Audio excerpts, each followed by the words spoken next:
वहीं लखनऊ में बीजेपी करेगी लगभग 300 रैलियां और सभाएं। बीजेपी चुनाव संचालन समिति में तय हुई जिम्मेदारी।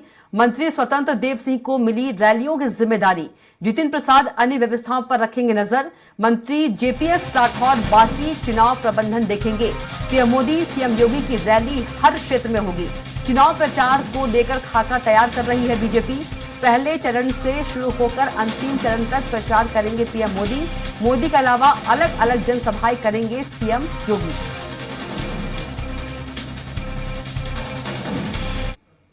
तो बीजेपी लगभग 300 रैलियां और सभाएं करेंगी।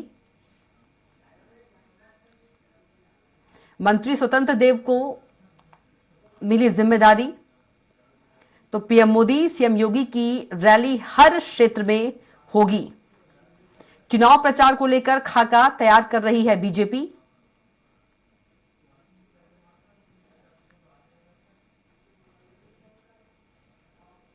तो बीजेपी चुनाव संचालन समिति में जिम्मेदारी जो है वो तय हुई। तो बीजेपी लगभग 300 रैलियां और सभाएं करेंगी। पीएम मोदी सीएम योगी की रैली हर क्षेत्र में होगी।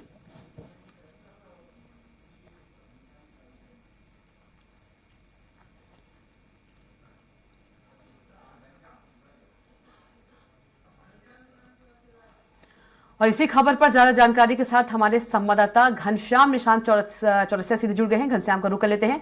घनश्याम, बीजेपी लगभग 300 रैलियां और सभाएं करेगी, क्या कुछ इस पर ज्यादा जानकारी? और हर क्षेत्र में पीएम योगी, माफ कीजिएगा, पीएम मोदी और योगी की जो सभाएं हैं वो होंगी। बिल्कुल निश्चित तौर पे कविता, और उत्तर प्रदेश में भारतीय जनता पार्टी ने अपने जितनी भी काकस है उसको बांधने के लिए हर जोर आजमाइश करने के लिए पूरी तरीके से तैयार है। इसके लिए जो चुनाव समिति होती है, चुनाव प्रबंधन समिति और चुनाव संचालन समिति, इनकी बैठकें हो चुकी है और इन्होंने तय कर लिया है कि उत्तर प्रदेश के 80 लोकसभा सीटों पे 300 से ज्यादा रैलियां और सभाएं होंगी, जिसमें खुद प्रधानमंत्री नरेंद्र मोदी और सीएम योगी आदित्यनाथ सहित कई तमाम केंद्रीय मंत्री शामिल हो सकते हैं।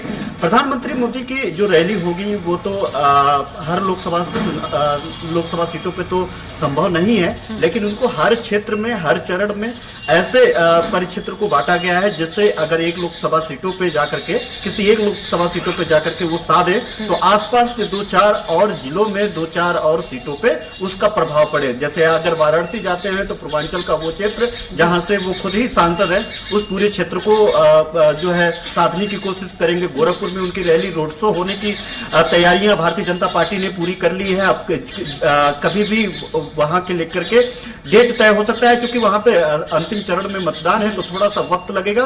पहले चरण के जो मतदान होने हैं उसमें 8 सीटें हैं पश्चिमी उत्तर प्रदेश के। अभी सबसे पहले वहां के चुनाव प्रबंधन समिति ने वहां पे रैलियों का जायजा लिया है कि कहां पे किस तरीके से ऐसा हो कि सभी 8 सीटों को साधा जा सके। भारतीय जनता पार्टी ने, उसके जो चुनाव समिति है उसमें 3 लोगों को बेहद जिम्मेदारी दी गई है। मंत्री हैं जेपीएस राठौर हैं, वो सारे कार्यक्रम को देखेंगे, और कैबिनेट मंत्री हैं स्वतंत्र देव सिंह, वो पूरे रैलियों की जिम्मेदारी उनके कंधे पे है। जितिन प्रसाद हैं, वो व्यवस्थाएं देखेंगे, और इन तीनों लोगों के कंधे पे पूरी तरीके से व्यवस्था जो जिम्मेदारी होगी। चुनाव संचालन समिति की ये काम होगा कि यहाँ पे जो रैली होगी वो किस तरीके से, क्या एजेंडा करके कहाँ पे तय होगा। उसके बाद प्रबंधन समिति का ये जिम्मेदारी होगी कि जो रैली में प्रधानमंत्री मोदी के नाम पे, सीएम योगी आदित्यनाथ के नाम पे, जो अन्य केंद्रीय मंत्री हैं, अन्य भारतीय जनता पार्टी के सरीके, बड़े सरीके नेता हैं, अमित शाह जैसे नेता हैं, राजनाथ सिंह जैसे नेता हैं, उनके रैली के बाद जो भीड़ है उसको अपने वोटर में कैसे तब्दील करना है, इसको लेकर के इनका काम होगा। तो एक बड़ा खाका तैयार किया जा रहा है। उत्तर प्रदेश को कई भागों में बांट दिया गया है। अलग अलग जगहों पे प्रधानमंत्री मोदी का, अलग अलग जगहों पे योगी का रैली होगा एक साथ भी। ये हालांकि जब भी प्रधानमंत्री नरेंद्र मोदी उत्तर प्रदेश में रैली करेंगे तो वहां पे मुख्यमंत्री योगी आदित्यनाथ भी वहां पे मौजूद रहेंगे, लेकिन इसके इतर अगर बात करें तो खुद मुख्यमंत्री योगी आदित्यनाथ 80 के 80 लोकसभा सीटों पे अलग से भी जनसभाएं और रैली कर सकते हैं। इसको लेकर के भी खाका भारतीय जनता पार्टी ने तैयार कर लिया है।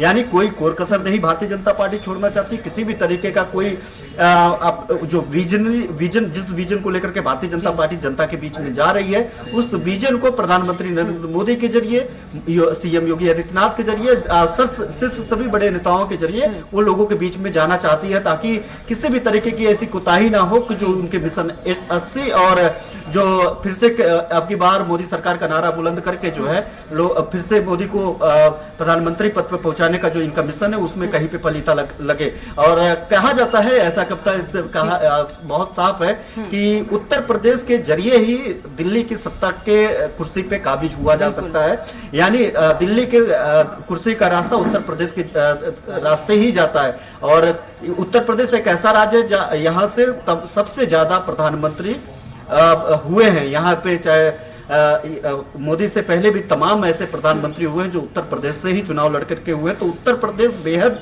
खास है किसी भी दल के लिए। और भारतीय जनता पार्टी की यहाँ पे सरकार है, योगी सरकार है, वो दूसरा टर्म है।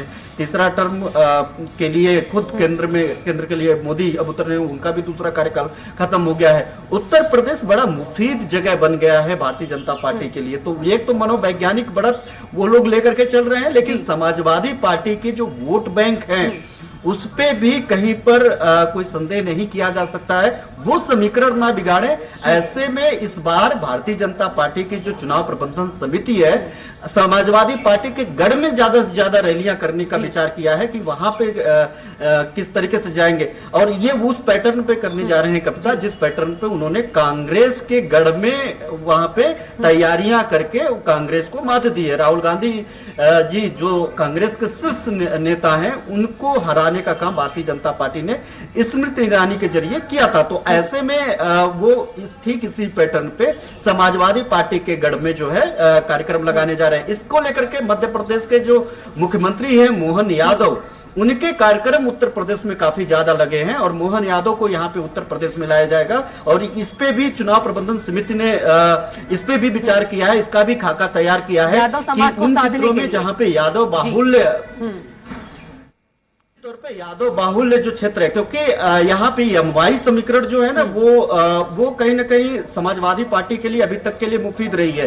कई बार जो है मुलायम सिंह यादव ने यमवाई समीकरण को साथ करके मुस्लिम और यादव के समीकरण को साथ करके उन्होंने सत्ता हासिल किया है। और अखिलेश यादव भी अंतिम बार जब 2012 में मुख्यमंत्री बने थे, उस वक्त भी एमवाई समीकरण का अच्छा खासा प्रभाव रहा है। और पिछले कुछ चुनाव में देखा जाए तो मुस्लिम यादव का समीकरण ही रहा कि दूसरी बार जब योगी सरकार बनी है, योगी 2.0 का सरकार का गठन हुआ, उस समय भी जो असली फाइट किए हैं उसका एक सबसे बड़ा कारण था कि यादव और मुस्लिम के वोटर्स समाजवादी पार्टी के खेमे में गए। इस काकस को भारतीय जनता पार्टी तोड़ेगी। और जो मध्य प्रदेश के सटे हुए जो जिले हैं, बुंदेलखंड के जो जिले हैं, उसमें मोहन यादव का कई कार्यक्रम लगाए जा रहे हैं। वहां उसके अलावा बुंदेलखंड के जिलों के अलावा जो इटावा और मैनपुरी जैसे आजमगढ़ जैसे क्षेत्र जहां पे यादव बाहुल्य लोग हैं, वहां पे मोहन यादव को बुलाया जा रहा है। तो इस बार जो है 300 से ज्यादा अगर ये पूरा देखा जाए तो प्रधानमंत्री नरेंद्र मोदी की बात कर ले, सीएम योगी आदित्यनाथ कर ले, एमपी के सीएम मोहन यादव की बात कर ले,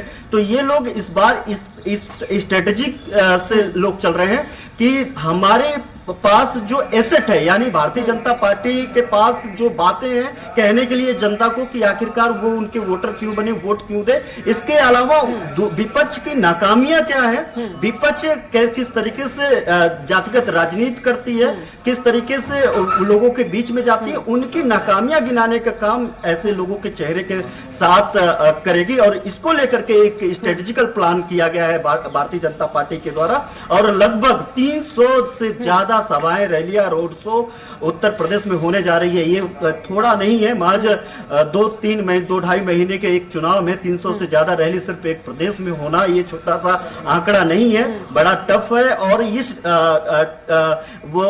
ये जो टफ माहौल है इसको आसान कर देता है कि आप 80 लोकसभा सीटों पे एक साथ तैयारी जब करते हैं तो आप जब सत्ता पे हासिल करते हैं तो ये सब कुछ आसान लगता है 80 सीटों के मार्फत। तो भारतीय जनता पार्टी अब उत्तर प्रदेश में जो स्ट्रेटेजी प्लान है वो कुछ इस तरीके से की है। जी कविता, बिल्कुल। यदि घनश्याम बात करें 300 रैलियां सभाएं जो है बहुत है, लेकिन लोकसभा चुनाव जो है काफी नजदीक है, समय बहुत कम है, तो कब से इसकी शुरुआत हो जाएगी रैलियों और सभाओं की? देखिए, यहाँ के चुनाव प्रबंधन समिति ने जो है सारी रिपोर्ट यहाँ के प्रदेश अध्यक्ष को सौंप दिया है। प्रदेश अध्यक्ष कल दिल्ली के दौरे पे जाएंगे और सीसी की बैठक भी है कल भारतीय जनता पार्टी का दिल्ली में, तो वो वहां पे सौंपेंगे।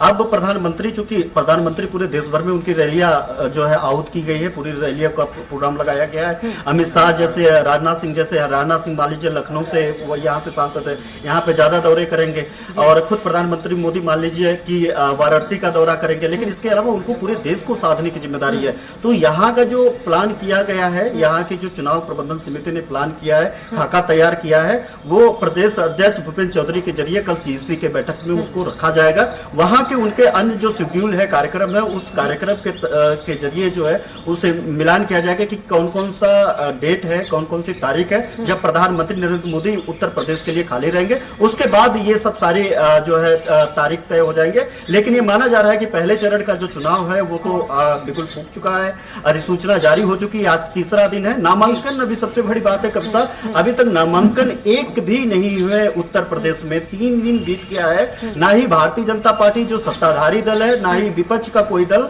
अभी तक एक भी नामांकन उत्तर प्रदेश में नहीं हुआ है। हालांकि कई जिलों में कई सेट जो है नामांकन पत्र खरीदे तो गए हैं, लेकिन नामांकन दाखिल अभी तीसरा दिन हो गया है, नहीं हुआ है। महज 4 दिन और बचा है नामांकन दाखिल करने में प्रथम चरण के लिए। तो ऐसे में ये जो 3-4 दिन है वो बेहद महत्वपूर्ण है रैलियों की घोषणा के लिए, रैली करने के लिए, क्योंकि अब नामांकन हो जाएंगे, प्रत्याशियों को चेहरे को लेकर के लोगों के बीच में भी जाना होगा।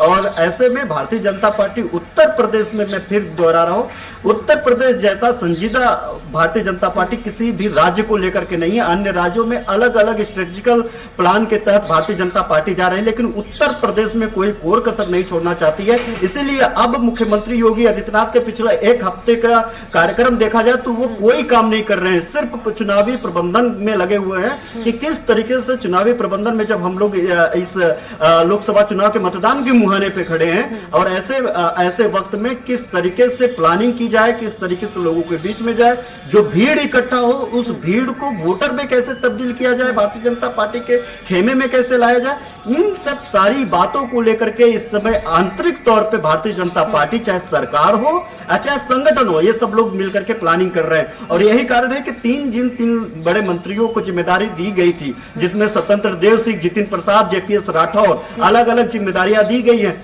ये इन लोगों के साथ खुद मुख्यमंत्री योगी आदित्यनाथ कोऑर्डिनेट कर रहे हैं, तैयारियों का जायजा ले रहे हैं, हर प्रोग्राम की स्क्रूटनी कर रहे हैं कि कहां पे क्या करना ठीक रहेगा, कहां पे रोड शो लगाना ठीक रहेगा, कहां से किसको साधना है, किस तरीके से साधना है। इन सब सारी बातों को लेकर के जो है एक प्लान किया गया है और इन्हीं प्लान को लेकर के अब मुख्यमंत्री योगी आदित्यनाथ भी सीईसी के बैठक में कल पहुंच सकते हैं और भूपेंद्र चौधरी भी तो कल अनिवार्य रूप से वहां पे रहेंगे ही और वहां पे जाकर के पूरी तैयारियों का जो है खाका केंद्रीय नेतृत्व को भारतीय जनता पार्टी सौंपेगी। इसके बाद जो तारीख का ऐलान हो जाएगा कि कब प्रधानमंत्री नरेंद्र मोदी उत्तर प्रदेश के गलियारों में हुंकार भरते हुए दिखाई देंगे। जी कविता। बिल्कुल घनश्याम, तमाम जानकारी के लिए आपका बहुत ही धन्यवाद।